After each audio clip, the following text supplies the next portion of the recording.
This is Connect with Comfort Show, and I'm your regular host, Comfort Eyitayo. On this program today,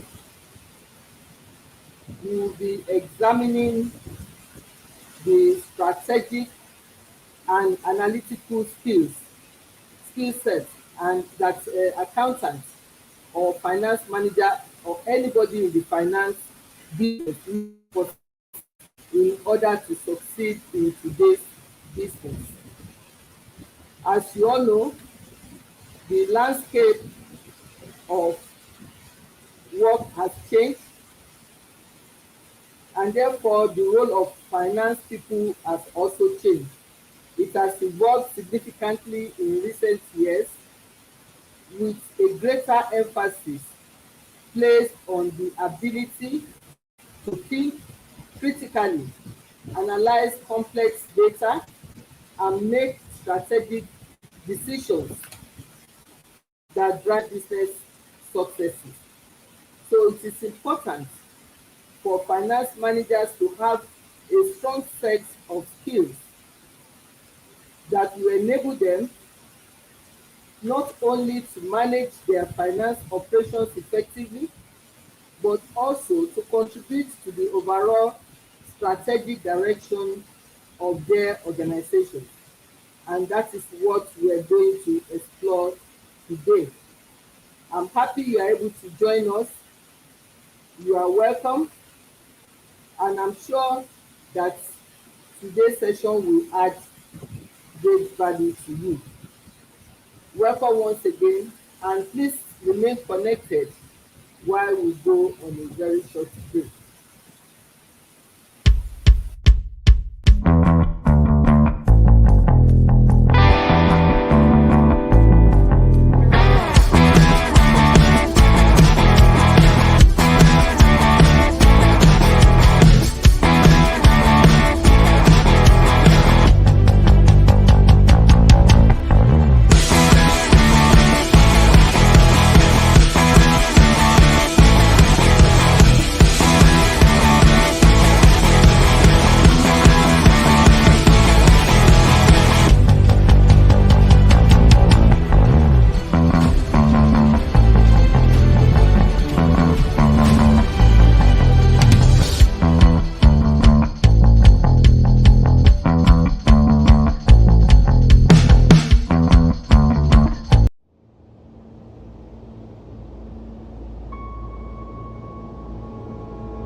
When it came knocking, did you hear it? When it was in front of you, did you see it? Or did you look right through it, completely oblivious to what you had? See, opportunity is a subtle creature, a mystery to the universe, misinterpreted as this obvious treasure calling out to you, when in actuality it's the map. It's the road, it's the courage to move forward. Opportunity's not the moon, the sun, or the stars. It's the staircase that takes you higher, the pieces that come together to comprise your universe. And when that sun comes up, the light sets, your eyes open, you wake up and breathe your first breath. Understand that you are breathing in opportunity. It's not what you look at, it's what you see. And befitting of the message, it's easy to push this away as insignificant or fluff. But let me ask you this. How does one person turn adversity into the very reason they succeed, and another turn that same adversity into a ball and chain? Why do some run toward chaos and others retreat? How can one person transform a loss now into a win later, and another person view that same defeat as the end? Well, the answer's simple, really. Did you seek out the opportunity, or did you not? That is the question. And when you strip life down of its complexities, the patterns become apparent. The people who win never ask if. it's possible, if it can happen. No, they begin with the premise that it sure can. The question is how? How can I make this a reality? How can I turn the world around me, the events taking place? Whether challenging, strenuous, reassuring, or anything in between, how can I position them to lift me up? That is the opportunity. And without that realization, there never will be your pot of gold. Right? It begins in your head and is projected out. They say fake it till you make it. Well, I'll tell you, there's something to that. Because if you never put a dream or a goal or a plan into existence, no matter how small, it simply fails to exist. You have to see your city on the hill when it's just rocks. It's not a waste. It's not stupid. It's not irrational because you know what it can be. They don't, but you do, and that's opportunity. Their wasteland is your future empire. Their free time is your launch pad. Their hopelessness is your reassurance. They see blank space, and you see infinity waiting to be unpacked and expanded. Look, there will be a day when they'll wonder how you did it, how you made what you have a reality. Well, you saw it. You simply saw what could be, and when you see opportunity, your mind, your body, and your life conform. So throw away the ifs and start asking how. In your world, there are no problems. Simply opportunities. In your world, there is no end. Only new beginnings.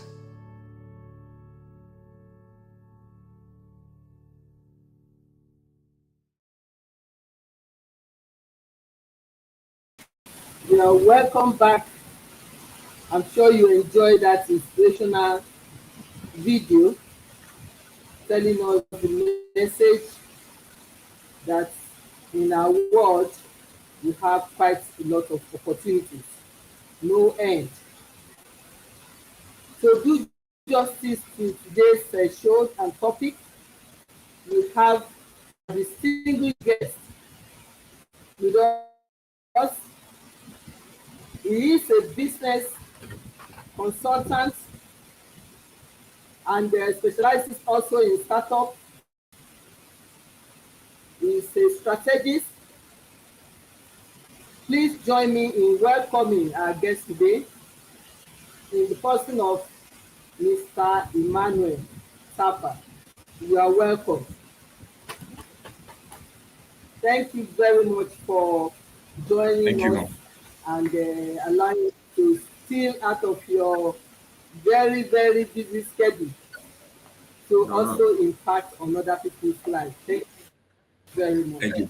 Thank you, ma'am. It's an honor and privilege to be here. Straight away by asking. Thank you. Thank you. Please kindly tell us a little about yourself for the benefit of our viewers. All right. Thank you very much.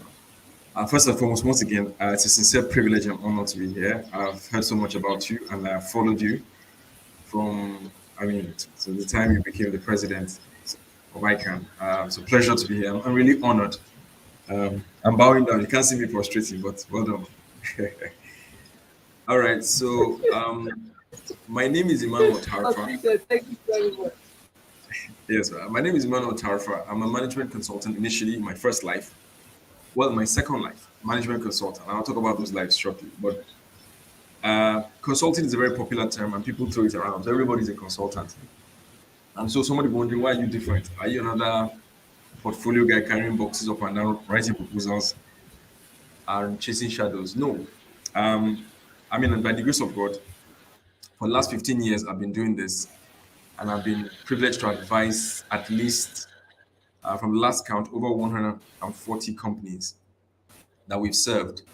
Now, that's from as far as the central bank to mom and pop in Balogun markets. That whole bandwidth of or that broadband, I beg your pardon, of or range of clients.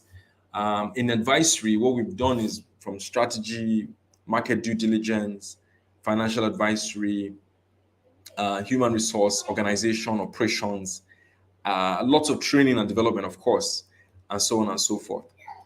So that through that phase, that inspired me to go on to this third life that I'm in now. I call it third life, which is um, focused on starting our own tech-enabled business that is focused on capacity building. You will get to talk more, but generally speaking, there's a huge talent gap in the world. And for your own generation, when you were trained, your own generation to receive very good training. You went to training school. Everything was organized and better put together. But now you have a lot of companies, MSME startups who are relying on the university system to give them talent, and you know that's not possible because the university system does not prepare. Respectfully speaking, to the academia in this gathering, it somehow does not prepare people for work. So we have taken it upon ourselves to our startup is focused on like our own graduate training program, if you can imagine, but outsourced to us. So while a Yabasira in Balogun cannot afford to do a graduate training program to hire a graduate, she can come to our own school and pick people that are already graduates, and they'll get in there and do her business well. So that's what we're working on now, and that's our focus. But at the summary of it, 150 companies, over 250 projects. That was what gave rise to where we are today, advising several companies. So we've kind of seen it all, and we have a lot to say about our experience working with businesses. Thank you.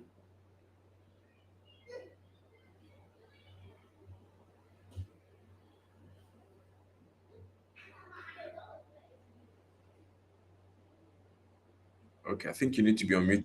Okay, On this topic, obviously you must have worked with a lot of finance people, accountants, finance managers. So that's how correct. much work have you done with this group of people, and generally describe a bit about them? Thank you so much, ma'am. So when I was approached to discuss this topic, I was very excited because even though now I've changed, I'm less critical than before. I'm learning to speak more nicely.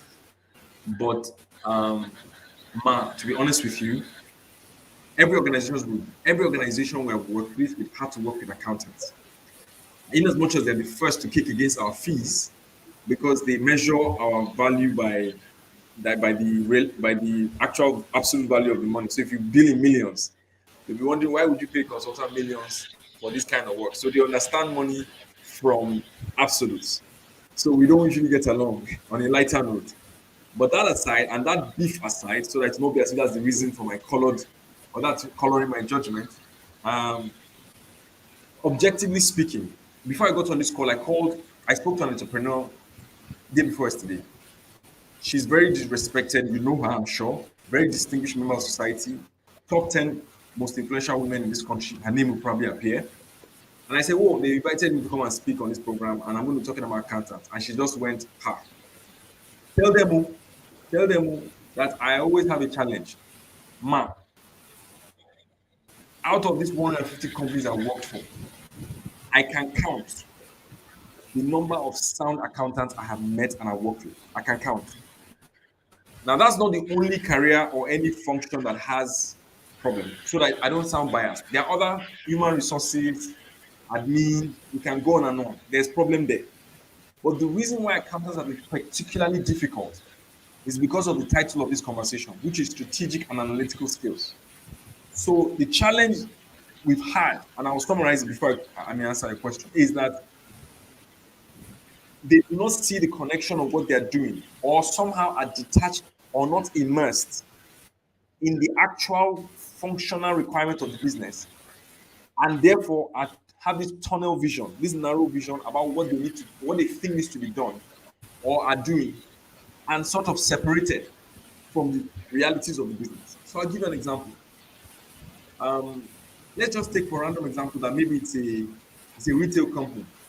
And as a retail company, we sell clothes or we sell shoes or all kinds of items.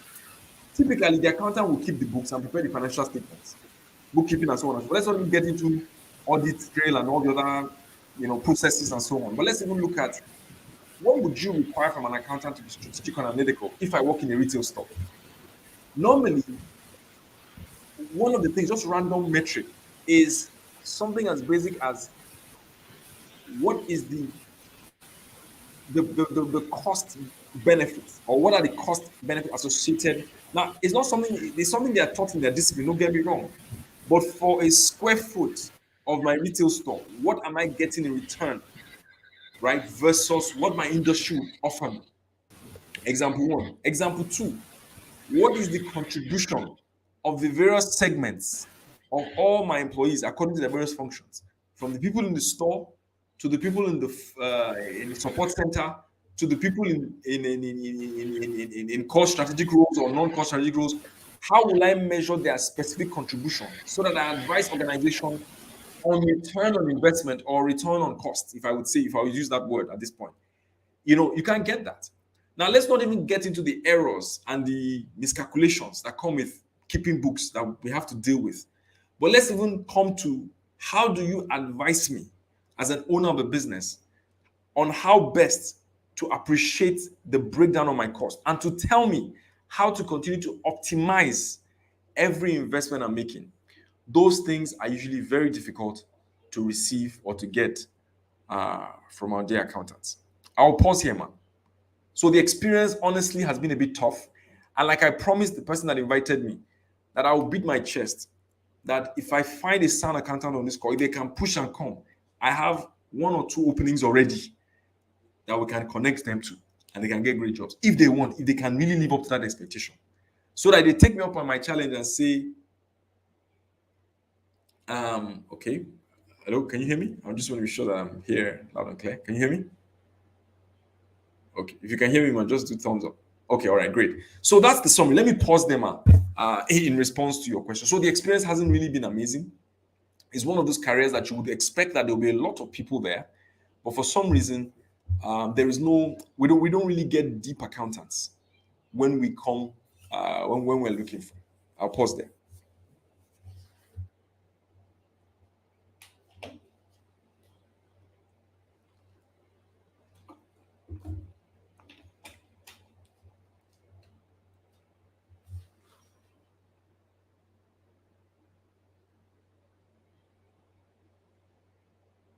Okay, I'm not sure I can hear you, man.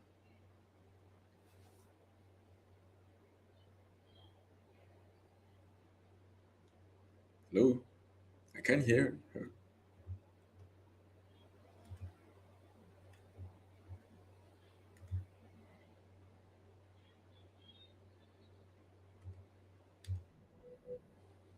Hello, I can't hear. I can hear you, man. Just in case your mic is muted, man.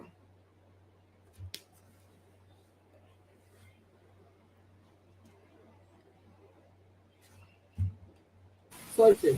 Okay, I can hear you now, man. So you may have to kindly start again, man. Okay, let me just rewind a bit. Okay. Can you hear me? Yes, I can hear you now. I, I think it's okay. I'm saying what you said is not totally out of place, even though it's not a cheery news. But I can tell you that it's not the generality. I'm not trying to hold forth. It's not the generality of accountants. Let me just say that. Before now, what the and things like that, you do your job straightforwardly, be independent so that you are able to express an independent opinion. You don't get too much involved with the business. But that has since changed with the advent of technology, because I can at least speak for my own institute. We have tried to train members to have them unlearn and relearn, because now all the number crunching aspect of our duties have been taken over by computers. But we are still relevant because computers will not analyze appropriately the figures and data the way human beings will. So we're getting more and more into the business aspect, if I can use that with that as a quote, that than before.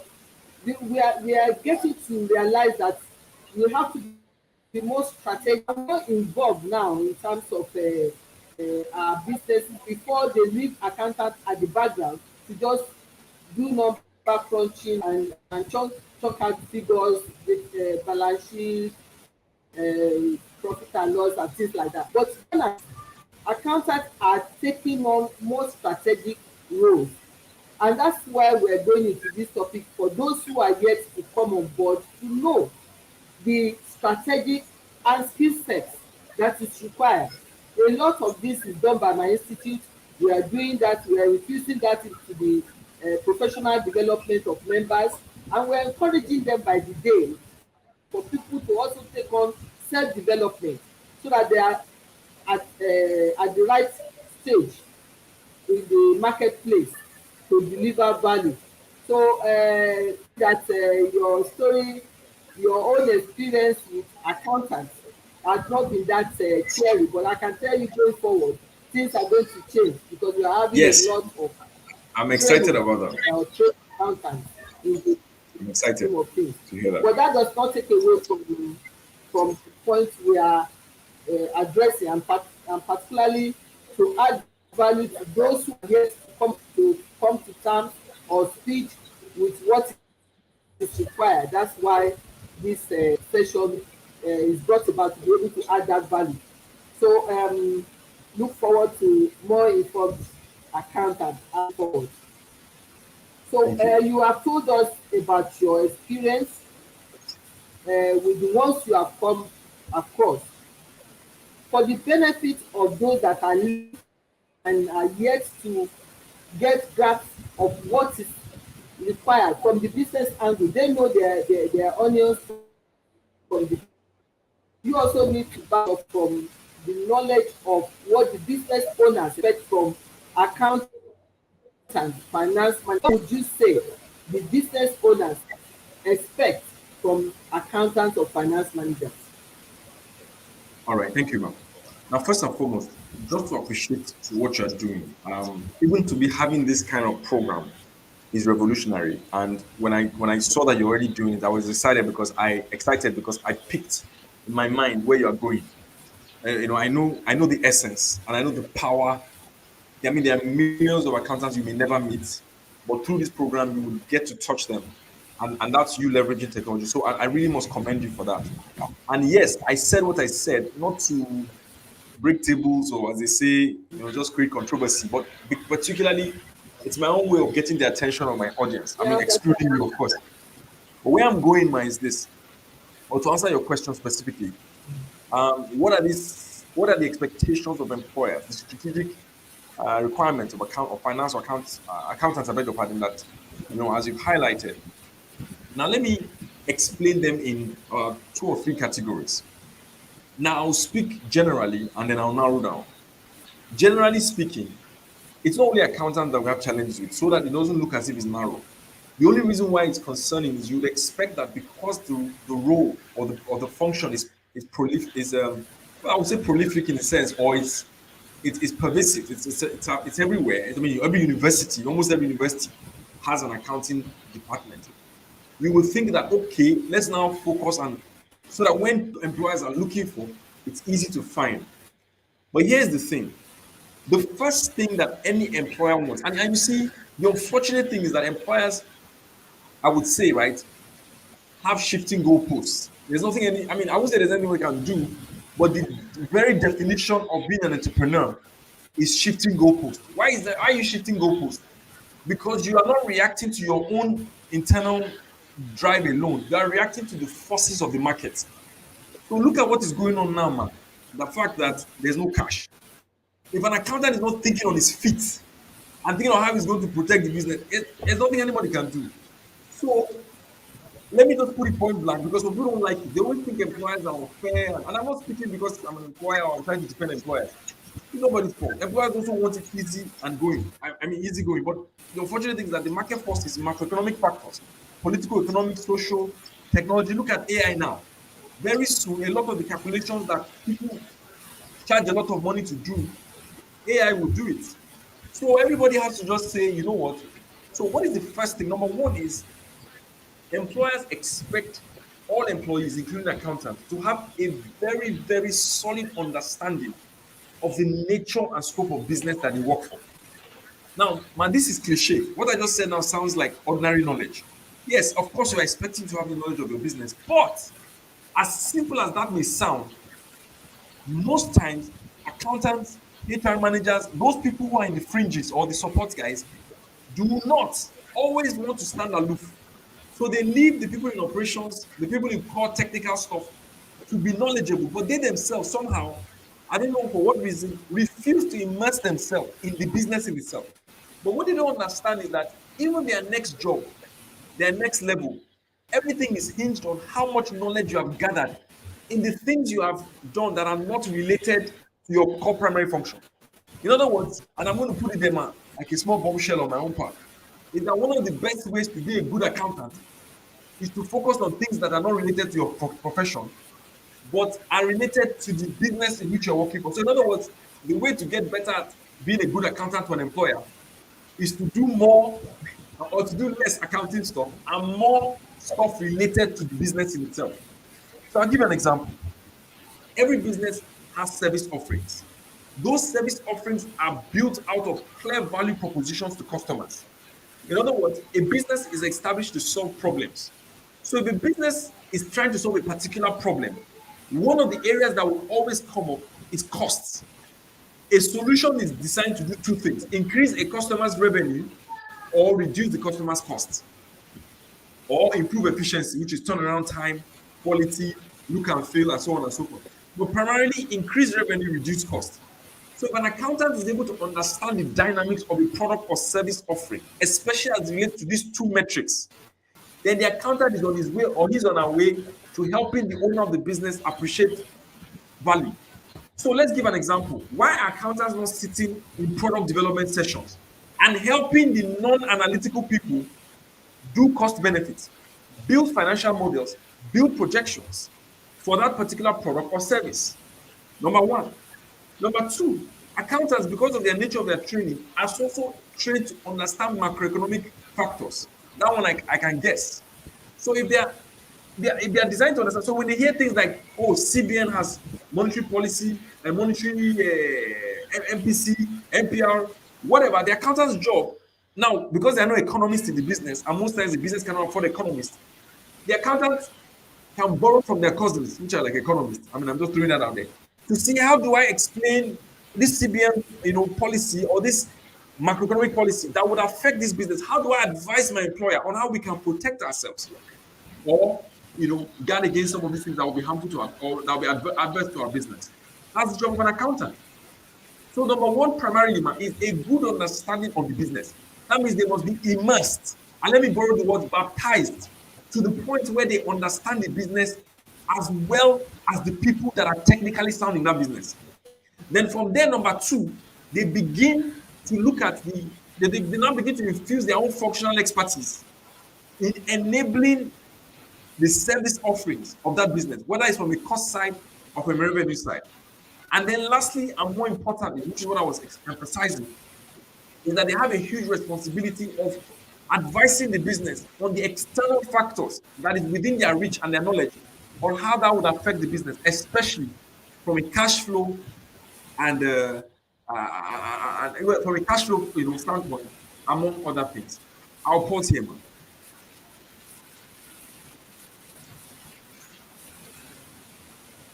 Thank you very much.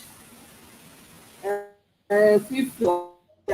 We are not taking it in a negative light. It's really good to examine what the shortfalls are, or gaps, in order to make sure that we get better finance people out there to help businesses.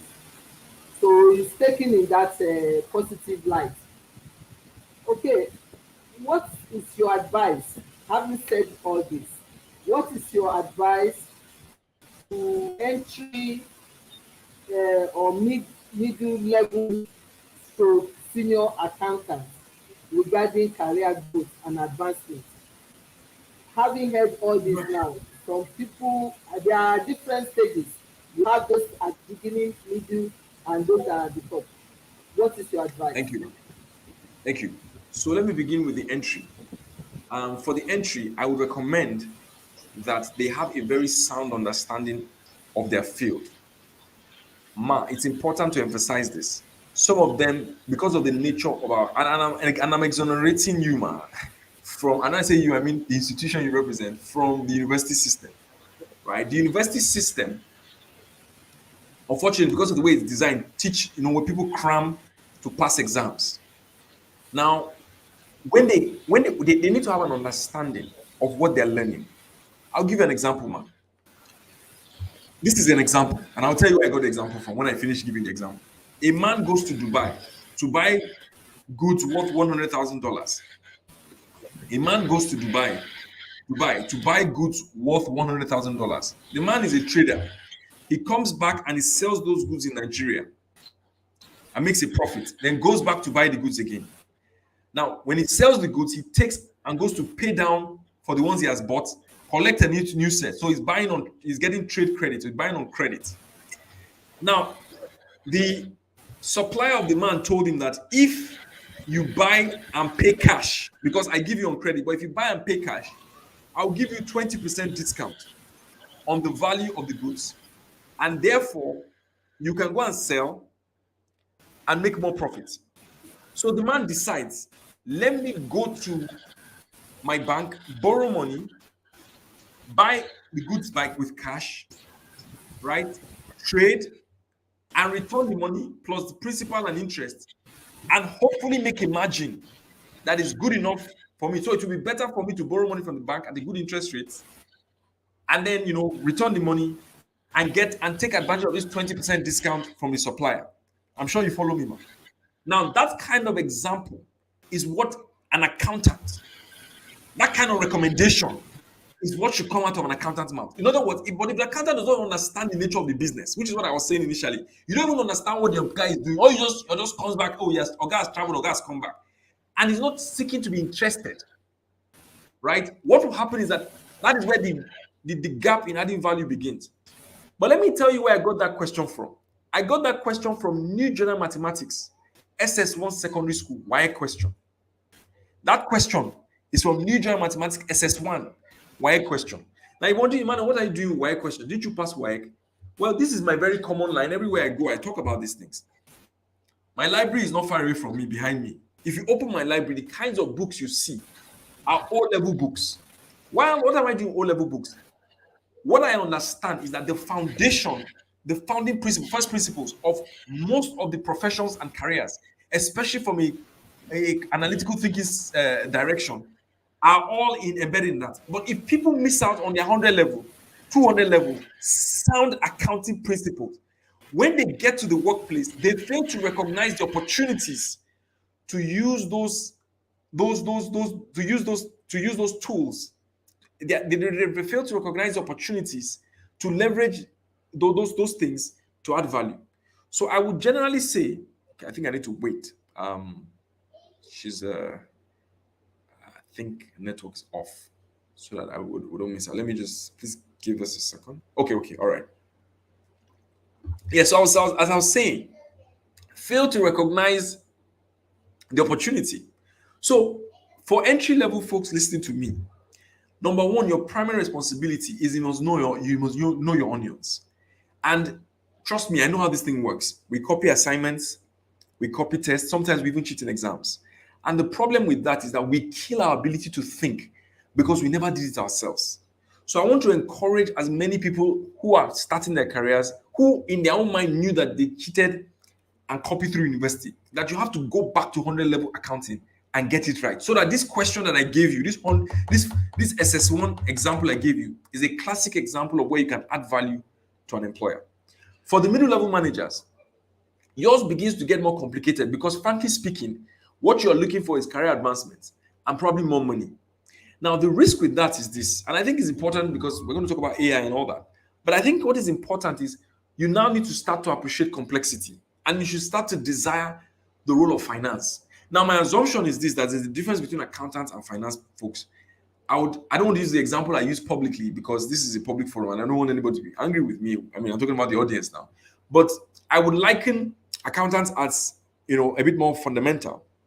While when you get to finance, it gets more strategic because at that point you're looking at strategic things that affect the business, whether it's P&L, product service offering, business planning, market due diligence, anything that is complicated around adding value is where finance people begin to come to play. And then it's after finance, you now move to becoming the CFO, which is Chief Financial Officer. And at that one, you're almost like a strategist. And based on, okay, let me pause here because I think we're going to go on break now. So let me pause at the middle level, and then when we come back on break, I'll talk about the senior level.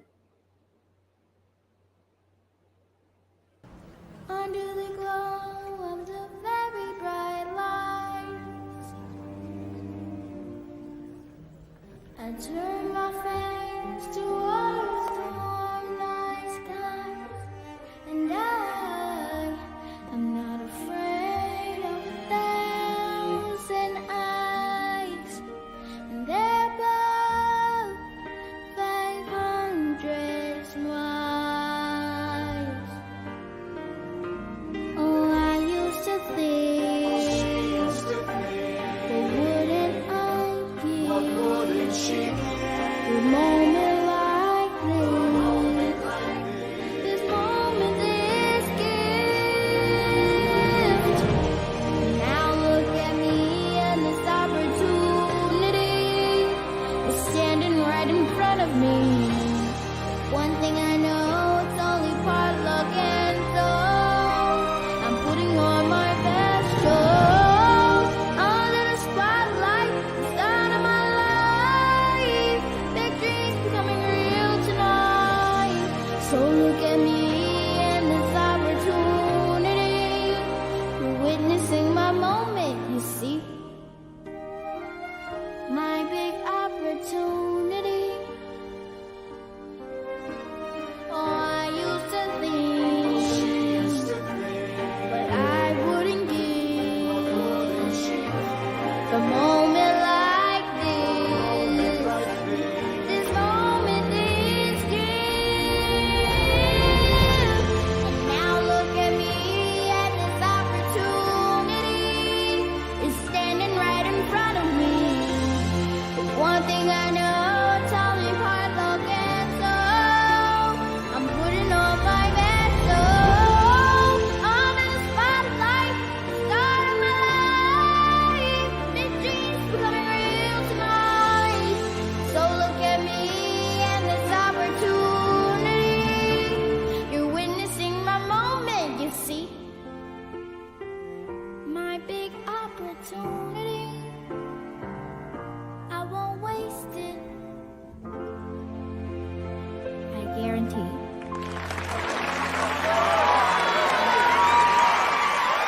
Take it down.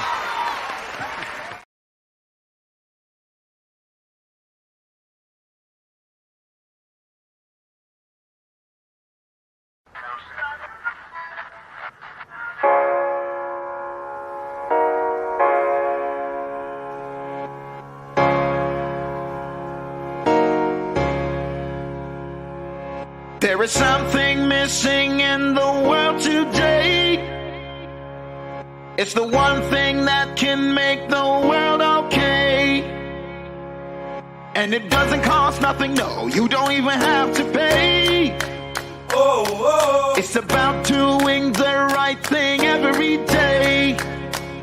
'Cause you are the light, you are the sign, you are the only hope, keeping hope alive. Do the right thing, let the world see, let the light shine everywhere.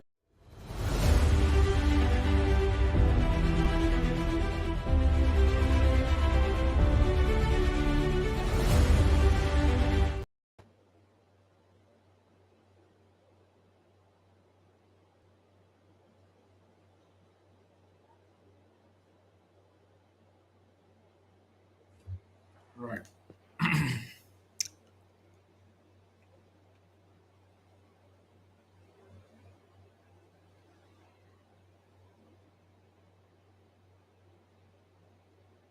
All right, thank you. So as I was explaining, I was trying to give advice to the various stages or levels of accountants, like entry level, middle level, and senior. So I talked about the entry level, and I said, I think for me, we need entry level accountants that understand their onions. And I gave an example with an SS1 wire question that would be great for an accountant. But if you look at the middle level is where you begin to now specialize or deepen your value, and that would have to be at the finance level. And for me, the difference between an accountant who probably keeps the books and does the general operational areas, operational things like the bookkeeping, the entries and balances and reconciliations. Those are the things you hear at the entry level. But when you now begin to get to the finance level, then it means you now need to begin to think about business processes. You need to think about revenue. You need to think about operations at a higher level. You need to understand the nature of what the business is doing and your contributions to that business. So, what are the kind of things that an accountant at that level will be concerned about? Things like financial modeling, being able to make projections. So, and I think at that level, you're also embedded in the business and things like product development, sales. You have to be involved to advise them appropriately. Now, at that point, you also need to think about fundraising, the long-term sustainability of the business planning, market study. Yes, you heard me right. Like, is that not a consultant's job? No, not necessarily, because at the end of the day, every activity that the business is concerned about must be profitable. So at that level, the finance person is concerned and has to understand those things. So I would generally advise middle level accountants that the moment they begin to get to that point, they should begin to train themselves in strategy type areas. And I give example, whether it's business planning, feasibility studies, and so on and so forth. Why? Because it will give them better context in how the business works and what will make it work. Now let's talk about the senior guys, the higher level. At that point, they're probably going for roles like CFO. Now, what does a CFO do? Let me digress to say something, and this is not again to sound controversial. But what I realized that the CFOs that are very distinguished, the CFOs that we love and we've enjoyed working with, are the CFOs that came from outside the field, not the CFOs that grew within the field. You're like, what do you mean? Because they see things differently, especially those who have very solid experience in finance, sorry, in strategy. Now, what do you mean? What do you mean by that? Strategy, because at that point, it's about survival and you're looking at the business from the top. So at that point, you're dealing with macroeconomic issues. At that point, you're dealing with things that are outside the business control, whether it's competition and how competition would react, among several other things. So the kind of knowledge and expertise required at that level is not only technical, but it's also general. And I think that is where the difference begins. So my advice to those account or finance folks who have gone past the middle level and want to now switch to this very senior level, that they have to begin to invest in themselves. Sometimes they are even advised to take an MBA, right? So that it gives them a broader perspective of the world and their own contributions to the business per time. All right. Now, looking at the opportunities and to pay attention to that, I'll be frank with you. If we were having this conversation maybe a year ago, I would say something completely different from what I'm about to say now. And why am I saying that? I'm saying that because I don't think we've all sat down, including myself, to look at the implications of artificial intelligence and what it's going to do. And I'm not trying to start a fancy conversation or to impress us that I know AI or know technology. That's not why I'm doing this. What I'm trying to say is the truth is that it's really, really going to disrupt us. And a lot of the operational things that humans do will be taken away by the computer, just like you said, man, at the beginning of the conversation. So how does this affect accountants? Which is the next question. I'll tell you for free that accountants need to understand more of business, right, than accounting. So what do you mean? Now, AI is built on they're called language models, or some fundamentals called languages. So it's being trained, that you train the AI to say what it wants to say. So I think the finance and accounts folks that will thrive are those that contribute to that training or have the skill to use the computer, the computer, which is the AI, to get what they want. So, apart from the people that will come out and build secondary languages, in other secondary applications out of the primary one is one we know, or the one we're familiar with, which is where the training happens. But after the training has happened, it begins to produce a certain line of. So, I give an example now. Even though before AI came out, we're already there. ERPs, once you key in everything, from the time you expend something, you put it in your phone. Once you input it in your phone, I traveled to Abuja, I bought tickets, you put it in, it goes straight to the system, it hits the ledger, it goes in as a cost, it puts it appropriate under the header. I bought laptop, calculates everything, begins the depreciation. Most times, for those people that have excellent ERPs, there isn't really much that an accountant will need to do because it only keep get. Now I'm saying that imagine that kind of experience is only even get better and more sophisticated. So now someone asking this, so what would accountants be doing? Well, I think one of the things they'll be doing is they'll be contributing to the writing of those language models. Two, they will be responsible for marrying the business's realities, right, with the realities of what they understand as finance and accounting. So I'll give you an example. We want to come up with a new product and we're not sure how to price the product. A sound accountant can help us, even though it's not currently done by accountants, it's done by people in products, people in business. But a sound accountant will be somebody who will be able to help us with pricing and tell us this is how we should price the product. Not emotionally, not but thinking about all the other factors, including the opportunity cost. So what am I saying in essence? What I'm saying in essence is that we're going to be needing accountants that have understanding of products, sales, marketing, and so on and so forth. So my humble advice is that anyone that wants to be a fantastic accountant or finance person has to spend probably considerable amount of time on other functional areas and understanding their own contribution so that when it's time to make good judgment or when it's time to contribute to the conversation, they can help. Now, maybe 2-3 years from now, for those who cannot afford, maybe 2-3-4-5 years from now, they will still be very relevant. But anytime 3-4-5 years, I think that there will be a seismic shift that will significantly require accountants to know a lot more than primary accounting because the computer will be trained to do that. So I think I wanted to highlight that point and stop there. So what are the opportunities? For me, the opportunities that they must understand products, they must understand marketing, they must understand sales, they must understand what the business does per time. I think it's very important. I would also generally advise that things like if I say MBA now, they may say great, but I think they should invest time in understanding technology and understand what really makes technology, so that from that point of view, they can begin to make contributions. So they should take product management courses, they should take project management courses, they should take even AI and machine learning and see, so that as an accountant, what you'll be hired to do is you could serve as a data analyst or as a business analyst, I beg your pardon, when they're designing products that require the input of accountants. So when you're in that project, your contributions are not only your own technical field, but you're also contributing to the core knowledge because you understand it. So when they say product development and they're telling you about minimum viable product, you can know what the prices should look like minimum viable product. If they say they're offering freemiums is a business model in technology. In other words, you pay first, and then when you want to upgrade, you get you have to. When you want to go premium, you have to now pay an upgrade.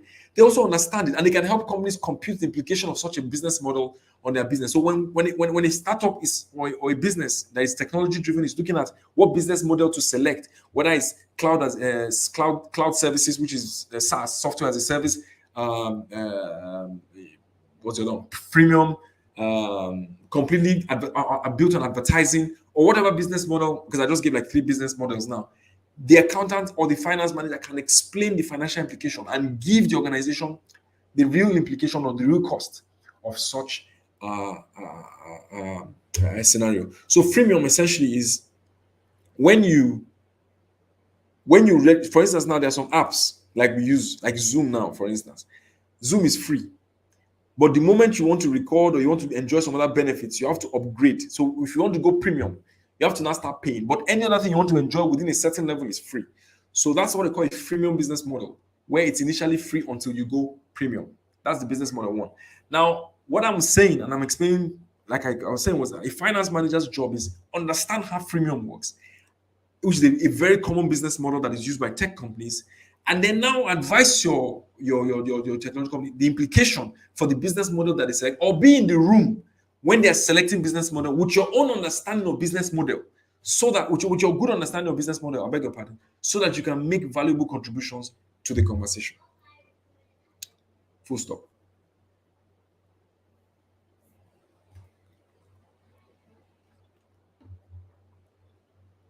Okay, I think there's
all right.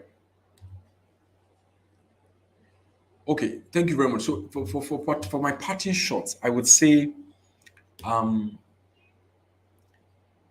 it's very interesting times ahead for us, and I would like to encourage and to highlight I mean, some of the things I've highlighted, and that is that from experience, what makes a sound professional in any organization is somebody who is present at that time. There is always this temptation among young people and experienced professionals to be distracted. And the distraction sometimes, I don't want to say it on the call, but maybe it's they call it side hustle, or they're never really present in the business. They're always thinking about themselves and every other thing around. But just like the good book says that he that is faithful in another man's home, who is he that is faithful in another man's home will be given their own, or he that is faithful in little. I think my recommendation is that we need to be present. There's no other way that you would I mean, yeah, you may excel, but your next prosperity or your next jump or your next breakthrough is largely connected to what you did where you are. Where you are is always the springboard and the launching pad to your next destination. So it's always encouraging for people to focus at that time, because here you are working in a particular company. They look like they don't know what they're doing. Oh, they are confused. The entrepreneur is, that's fine. But if you can immerse yourself and pick up the skills and even be, you know, the outlier in that organization, you will be in the best position. You will be in the best position to for your next. So you just find out that your next organization, maybe you get to the next company, they are probably um, their customers look like where you're coming from. So when we sit in meetings and you're making contribution, you're adding value to an organization, because you are telling them, no, wait, I used to work in so and so place, and this is how we used to think. So, but if you're not present, if you don't understand what was going on in the company you're working for, you won't be able to excel. So I want to encourage as many people watching this, that one of the best ways to excel is to be present where you are and to be fully immersed. Give the thing your life. Yes, are you doing all the business? Act like you're doing all the business and behave as such. That ownership mindset is what propels you when you get to your next destination to do better. Thank you.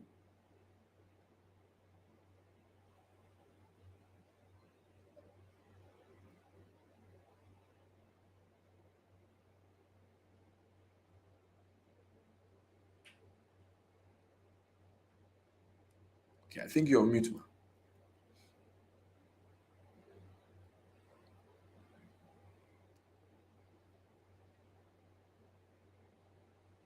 Um, Still on mute.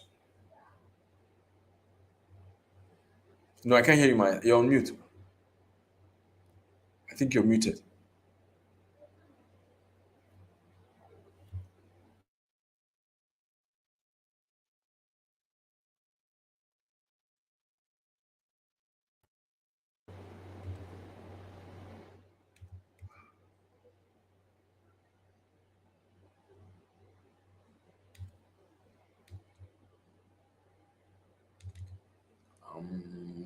able? No, we can't hear you. Okay. All right, ma. Well, just to conclude, thank you, ma. Thank you for inviting me. I think there's a challenge on your own side, technical challenge, but notwithstanding, thank you for having me, ma. And once again, it's an honor and a privilege. And I look forward to more exciting times for the accounting and finance functional area in the workplace. Thank you. And thank you.